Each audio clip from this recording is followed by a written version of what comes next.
Hello! In this video I will show you how to install Microsoft Edge browser on CUBOT KingKong 6.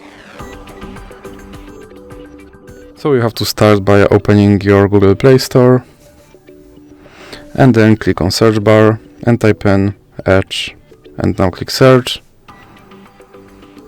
and now click install.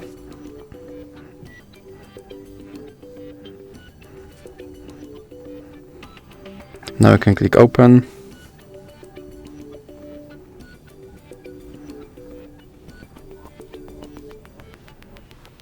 And now you can set this browser as a default browser, or you can click not now, and here you have to confirm your data and privacy settings.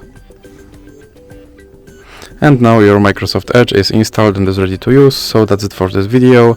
If you liked it, please remember to leave a like and subscribe.